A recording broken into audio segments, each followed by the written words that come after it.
checking in with Mike Williams from the LA Chargers, and you're tuning into Chargers Unleashed.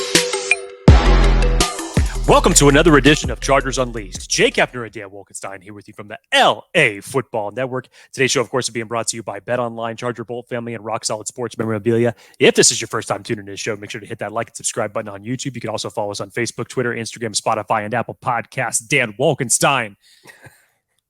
Feels like it's been 2 months, but in reality, it's only been a week since we were last here. You and I had, the trials and tribulations of the personal life outside of the Chargers Unleashed podcast. Life happens over the last 6 or 7 days. But good to see your face again. Good to be back. I know we are still in the midst of what people like to call the drawl of the NFL seasons and as it relates to NFL news, more specifically the Los Angeles Chargers. But OTAs are still happening. And there is some information that Dan and I still would like to discuss, as it was day 4 of OTAs as of yesterday. On Wednesday, it was day 4 of OTAs. You had specific players like Rashawn Slater, Keenan Allen. Then, of course, they had offensive coordinator Kellen Moore at the podium, which had some enlightening quotes from all 3 of these individuals. So Dan and I are going to go through this, break it down. A couple of transaction news later today. We'll also get into that as well. But Dan, before we get started, sir, how are you? Like I said, it's good to see your face again. Thank you. I'm great, man. Welcome to Chargers Unleashed, everybody. I know it's been a minute. We apologize. Some unforeseen things happened to our lives. We're good. Everything's fine. No worries. Life goes on. But here we are, Thursday, June 1st. Already June, which is nuts. Feeling good. A little strung out, but I feel great. Jake, how are you? Before we get to BetOnline over-unders, how are you?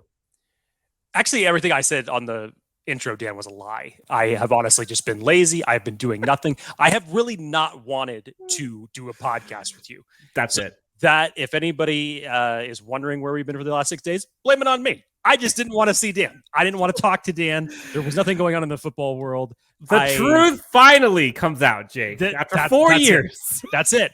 That's it. I just needed a break from Dan Wolkenstein and his optimism for me to stew in my pessimistic thoughts. That's what it was. I'm glad you have me back. You and everyone else. This is fantastic. Yes. Great show. Super excited for this one. Before we get into it, Jake, let's pay the bills. Jake, let's go over under.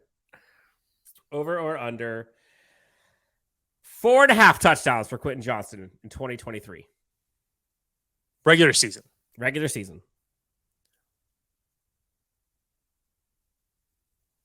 It's a pretty good line, isn't it? That's a pretty good line. That's a pretty good line. I like that. Screw it. Let's go the over.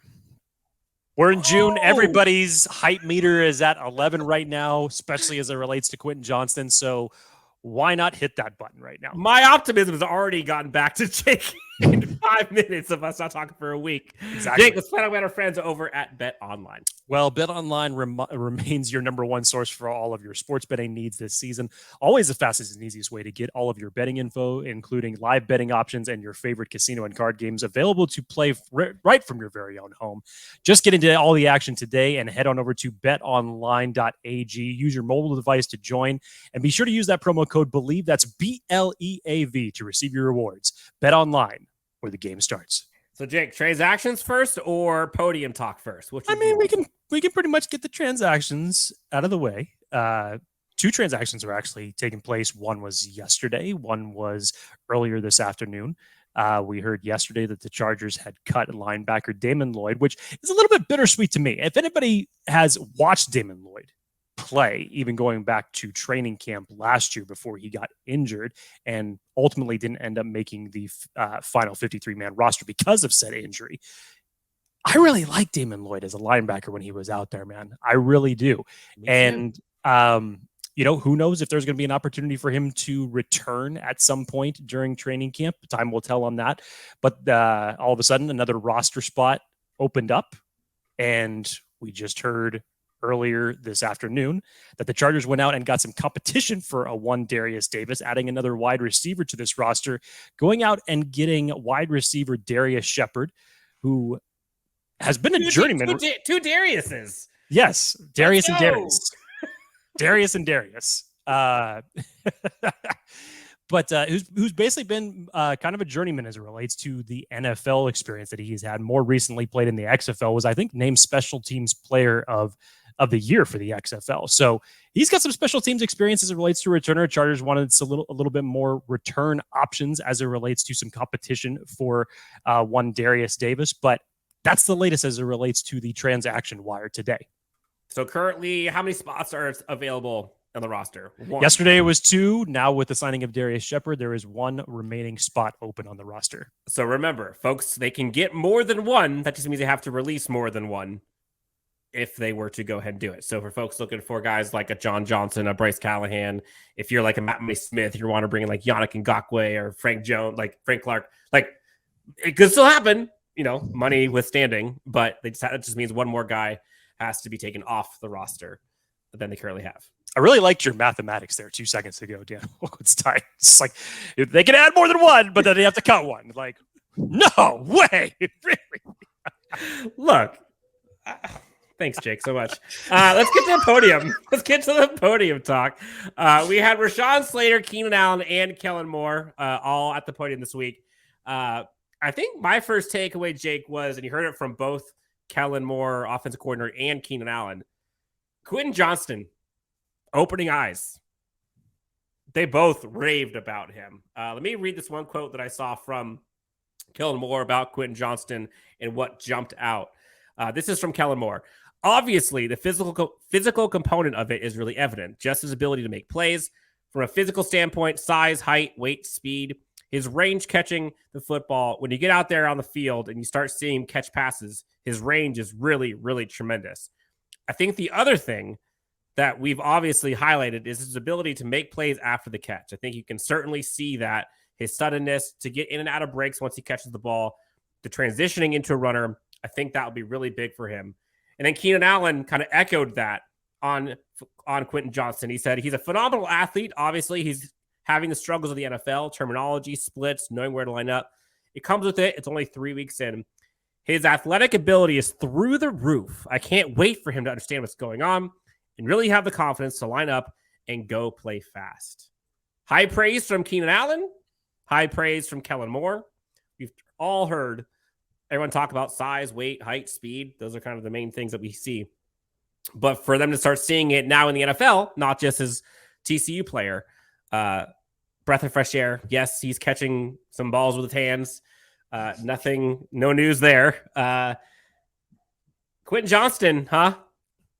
Talk about an addition and an influx of some talent in this wide receiving core. Desperately needed. I mean, don't forget Derek Ansley's praise that the Chargers put out the video of Derek Ansley being mic'd up yesterday after Quentin Johnston making some plays and him just talking to Johnson on the sideline because he could tell that he's got, the ego that comes with every wide receiver in the NFL. You have to have a little bit of that. And not only Derek Ansley's talking to him about it, that he loves it. Then he goes over to Kellen Moore a little bit later and just talks about, hey, number 1, I really like that guy, man. That guy's a dog. That guy's a dog, man. I really like that guy. So a lot of praise being thrown around early. And, you would hope to expect to hear and see some of this from a guy who was drafted as a first-round pick for your team. So early indications are good. Again, we are talking about OTAs here. I can no longer say it's May, but it's pretty damn close to May. It's June 1st. So it was just May. Temper the expectations. I do like the fact that Keenan Allen had brought up just the whole realistic aspects that every rookie has to go through when it comes to terminology, still grasping a few things. And I'm sure that he's going to be doing that throughout the entirety of his rookie season. So, but it's good early indications to see. I really believe that Kellen Moore's got something for Quentin Johnston in this offense. And in a day where the offense apparently ruled on the 4th day of OTAs, 6 touchdowns were thrown by Easton Stick. 5 were thrown by Max Duggan. Quentin Johnston was the recipient of one of the ones that was thrown by Easton Stick during OTAs on Wednesday. Actually beat Asante Samuel Jr. for this one. So, I mean, it's good early signs. You just hope that you can see all of this to build out for him. And as many people have said, whatever you want to think about this Chargers receiving core, it is one of the more impressive receiving core and cachet of weapons that this Chargers team has had in a very, very long time. I'm glad you mentioned that. Jay, we've talked about for years at this point, like this Chargers team needs to inject speed. They need to have playmaking ability, offensive weapons. And there's been an argument about, is this Chargers wide receiving core top 10 when Mike Williams and Keenan Allen are healthy? And I would argue, yes, they are when healthy. Oh, top 10 wide receiving core. Both those guys are great. Now they have Quentin Johnston. Like, when healthy, this is a top 5 wide receiving core. And I don't think it's even a question.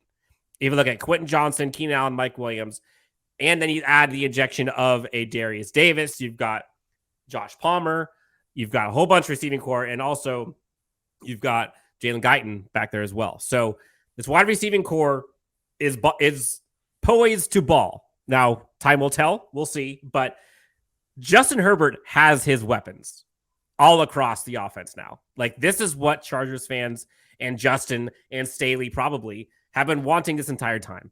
They got it. They got their guys. We'll see.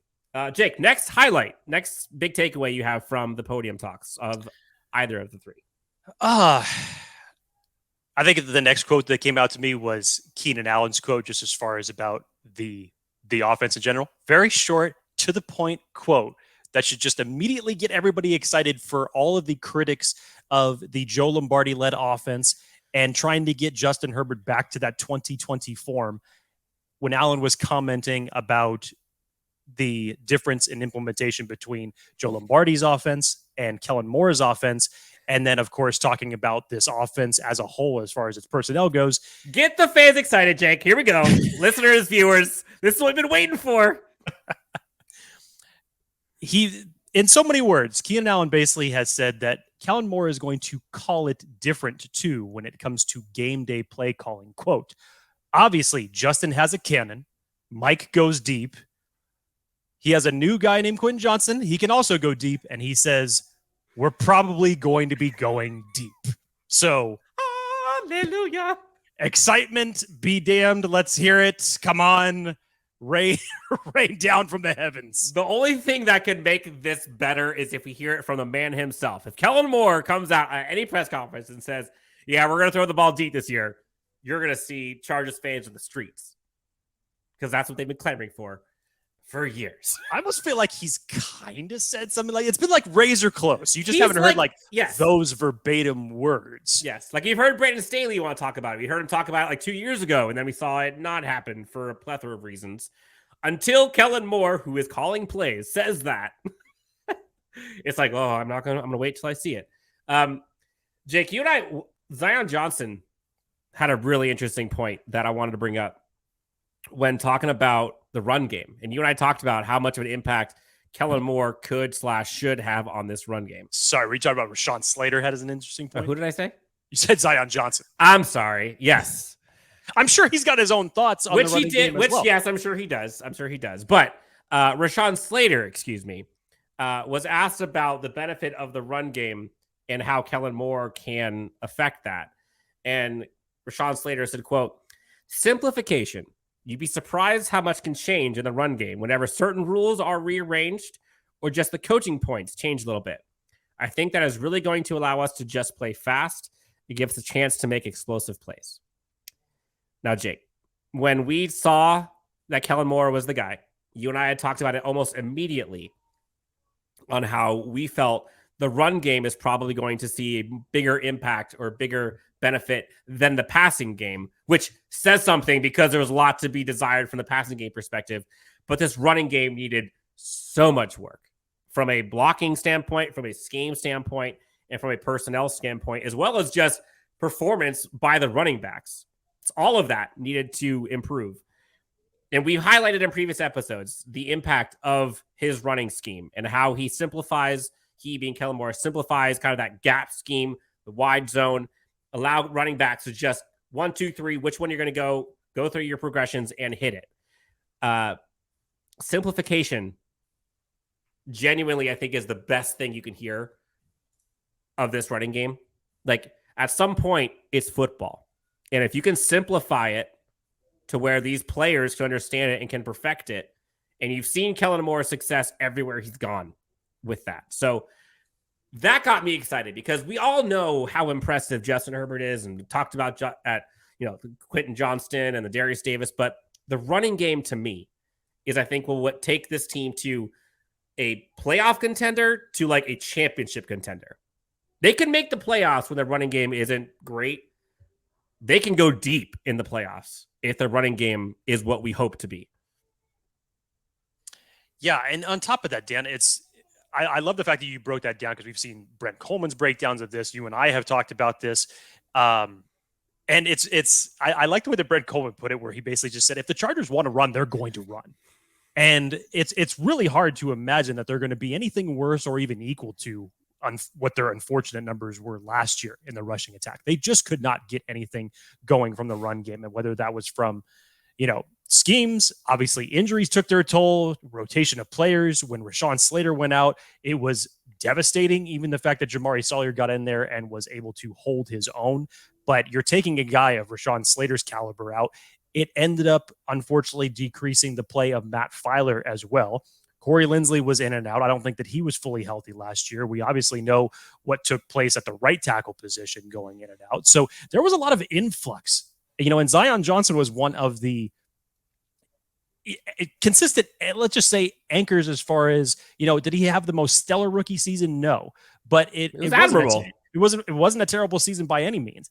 And now you're going to take him and you're going to plug him in. And we all maybe kind of scratched our heads about this from the standpoint that we thought, okay, Jamari Salyer and Rashawn Slater were going to be plugged in on the left side of the line, these two behemoths, and that's what your left side of your line is going to be about. And then the Chargers say, no, we're actually going to take Zion and we're going to put him in his more natural position at left guard, which is where he played a lot of during his time in college. And we're going to plug Jamari on the right side next to Trey Pipkins. First of all, this Chargers offensive line is in such better shape. What world are we in right now? Whether we're talking about the starting five or even the depth behind it, it is in a lot better shape than it has been. Arguably, could be said, is the best offensive line that Justin Herbert could possibly have heading into this 2023 season. Jake, just to put a magnifying glass on that, they have 3 starting offensive linemen with 2 years or less of experience. That's wild. And they are good. That's wild. That's wild. And speaking of offensive line performance, Rashawn Slater also talked about, you kind of mentioned it, getting Zion back to the left side and impact that makes. And I thought this was fun because, again, talking about the young talent on this offensive line, on Zion Johnson moving to the left side, I'm really excited, said Rashawn Slater. I think that Zion is a fantastic player. I really like the mindset of him coming over. We will have that side where it's the two of us back-to-back first-round picks. I feel like we will have the opportunity to build for a long time and just build that chemistry over our careers. I'm extremely excited. It's going to be a lot of fun. Jake, I mean, they literally built out that left side back-to-back years. And look, Rashawn Slater, unfortunately for a lot of other rookies, kind of broke the scale with expectations of what we think offensive line play should look like for your rookie year. But make no mistake about it. Like, Zion Johnson had a good year for a rookie. Did he have a Rashawn Slater all-pro rookie year? No, but that is so hard to find. Derwin James kind of had that his rookie year. But that's, you saw Micah Parsons do it. You saw the corner from the Jets, Sauce Gardner do it. But it doesn't happen often. So, offensive line looks to be set up pretty nicely. Yeah, I mean, and now that Rashawn Slater is 100% healthy, obviously, chomping at the bit, going down early last year from that biceps injury that unfortunately we were hoping if the Chargers could advance to the playoffs more last year that we would end up getting him back. Unfortunately, that just didn't end up happening. But you saw the effects when he went out. And it was huge. So getting a guy like that getting a guy back like that just cannot be understated. You just really can't talk about that enough. It really is that big of an impact. And now it's you may seem like it's reshuffling, but I love this reshuffle. Honestly, I'm usually the guy for continuity, keeping people in some of their, spots that they are used to. And now you're going to reshuffle your guards. You have Trey Pipkins now firmly locked in as your right tackle, who showed really, really good improvement last year, obviously training with Rashawn Slater, Duke Manyweather, put in his work for it. And I just feel so much more confident about this offensive line. And I'm not sure if it's a combination of just what you saw from Jamari Sawyer last year on top of what you saw from Zion Johnson last year. But Dan, I think the X factor of it is Kellen Moore. It really is. You feel a hell of a lot more confident going into this season based off of his track record at Dallas and what you would expect that the Chargers were going to be, not just in the running game, but what they're going to be able to do in terms of a balanced offense, being able to attack downfield. Dan, you've said this plenty of times where it's just instead of matriculating down the field, getting 6 first downs to get 7 in the end zone, Kellen Moore is the type of guy will take one play. He will take it in one play. He doesn't need 8 first downs to get 7 in the end zone. It does not matter to him. If the play is open, if he sees something open in the defense, he's going to take the shot. Yeah, and I forget who said this, but I think one of the differences that I see with Lombardi versus Kellen Moore, and I forget where this originated from, but I thought it was brilliant. I'm just kidding. Definitely you. Instead of working to get a first down and play calling accordingly, Kellen Moore is playing for touchdowns. He's not looking for, all right, let's figure out a way to get 10 yards to move the chains. Like, he's looking for, like, how can I score 6? And how can I do it as quickly as possible? And I think that's what this aggression that has so many people excited for is built on. Like, let's go. Like, this isn't about, churning the clock, which it could be at times. But generally speaking, it's about scoring touchdowns, not moving down the field. So the other part that was interesting to me, and you kind of saw it in 2 lenses, was the impact of Keenan Allen and kind of the camaraderie that he has with the squad in the wide receiving room. And, Kellen Moore, he's talked about it from day one. And so did Brandon Staley talk about like the idea of like collaboration on how they're going to build this thing out on the offense.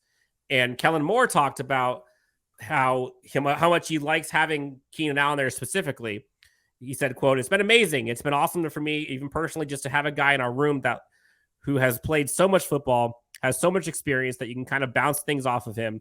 I'm really excited. And we build this thing as an offense to continue to utilize all of those experiences that he has." So again, we're talking about collaboration between offensive coordinator and head coach, between offensive coordinator and players. We've heard it from an Austin Eckler. We've seen it from Justin Herbert. We've now seen it from Keenan Allen. Like, this is kind of a mind trust, and everyone is a part of it. And then the other part, we talked about wide receiving core, like we saw last year, and I was at the game when Josh Palmer, Mike Williams, Keenan Allen all came out of the tunnel together. And I don't think I've ever seen that done before. When the names were called pregame, instead of each one of them coming individually, they all came together. Now, again, 2022 was riddled with injuries, totally screwed that up. This year, already, we're seeing kind of wide receivers kind of getting together with a camaraderie. And you heard about it from one of the press conferences. I think it was Quentin Johnston talked about immediately after he came out. The wide receiving core actually came out to his hotel room just to kind of get the relationship going. And there's a good quote that I thought that Keenan Allen had, that kind of just like encapsulates why Keenan is Keenan and why he's so loved by so many, both inside and outside of this organization. On the veteran receivers going to Johnston's hotel room after he was drafted, Keenan Allen said this: "We wanted to embrace the young guy. Obviously, we have a new guy in our room. For us, it's always been a guy who helps the young guys because that's what former Chargers wide receiver Eddie Royal, Malcolm Floyd, Denario Alexander, they all did that for me. So when I get new guys, like when I got Mike Williams and I got Josh Palmer, you always want to be there for them and make sure that they have everything that they need. Some players are trying to push teammates down. They don't want them taking their spot, right? And some players, teammates, pull them up. They want everyone to improve. We heard, I think it was Kyle Van Noy talked about this. Or no, so excuse me, Eric Kendricks talked about this. We're like, he's not trying to keep secrets. He's not trying to keep everybody away from him. Like, he wants to improve everyone and help anyone and mentor as much as possible. Keenan Allen's cut from the same cloth. And it's awesome to kind of see that full circle moment where he was taken in by folks prior to him. Now he's taking folks in after them. So Quentin Johnston's in good company, and it's incredible. I mean, I'm really excited to see what this offense looks like and what this wide receiving core dynamic is this season. Like, we've seen, like, you know, the alien stuff, and we've seen kind of the whole lot of stuff. I'm curious, just from an optics perspective, like, what is the vibe of this wide receiving core this year? And how is it going to change with the Darrius Davis, Jalen Guyton, and Quentin Johnston all being added back to this offense in 2023? So long story short, you're basically saying that there are no Ben Roethlisbergers in this wide receiver group. I don't get the reference, but no, they're definitely. You talked about guys, building people up and then tearing them down. Yes. There are no Roethlisbergers I got you. in this wide receiver group. Got it. That's also a bad look, dude. That's a bad look by Roethlisberger. But in short, Roethlisberger was rooting against the quarterback who took over for him afterwards a little bit. So it took a little personal. Come on, man. Come on. Jake, anything else? Talked about transactions, talked about the podium talk. Anything we missed? Dan, we got a kicking battle going on. Despite what we all think, and that's, that should be academic. That should be academic. Dicker and Hopkins both had 5 field goal opportunities at yesterday's OTAs. All 5 were made from both kickers. So whatever you want to chalk this up to be, again, it's not May anymore, but it's still June. First. Calm yourself. Digger should still win out the kicking battle on this. No question. I'd be shocked. I would be, yeah. Unless he has a terrible training camp. That would be the only thing that could take that dream down. I agree. I think the Chargers need to find a long-term replacement, but a long-term answer for them at the kicker position. It's been a long time since they have had long-term stability at their role. And for Hopkins, God, again, we talked about this multiple times. For as much as he went through, even when he was injured, he still went out and made very, very difficult field goals. Ultimately, Dicker came in and was just nails the entire time. It's like the Chargers didn't even miss a beat at that point in time. So I guess the interesting thing to talk about as it gets closer to training camp and the opening of the season, that if Hopkins keeps kicking like this, maybe you could actually get compensated rather than an outright release. I was thinking the same thing. Dustin Hopkins. So that's one thing to watch at that point in time. Other than that little nugget, Dan, I think that is all as far as the highlights from yesterday's OTAs. This is the 4th OTA that the Chargers have had thus far since opening up camp with both veterans and rookies now. So we'll see where this goes. Again, we don't have many more OTAs left, and then it's really going to be into the draws of because July. We're creeping. July is going to be. It's only July, but it's going to be like a sloth saying it. Like, yes. It's only July. Yes. The same things whale. that I say when it gets close to the NFL draft, where it just feels like the days are just way too long with nothing going on right before training camp. It's going to be some hard days to get through. And you're just, if we're not begging for football to be back enough as it stands right now, you're really going to be clamoring for it in July. But we'll be here with you every step of the way. For Jake Hefner, you can find him at Jake T. Hefner, myself at Dan W. Sports. OTAs continue. We will be back with you guys soon. Again, apologies for the kind of short hiatus. Life happens, but we're back. Hope everybody is well. Again, please hit that like and subscribe. Helps out a ton. Jake Hefner, my friend, good seeing you. Appreciate you still doing this episode with me. Now that it's June. You didn't want to do any episodes with me again. No, I was kind of done with you. Okay. Yeah. Cool. Well, we're back. I appreciate you. My friend. And we appreciate all of you. Again, for Jake Hefner, Dan Wolkenstein, LAFB, Chargers Unleashed, thanks so much. And we'll talk to you next time on Chargers Unleashed.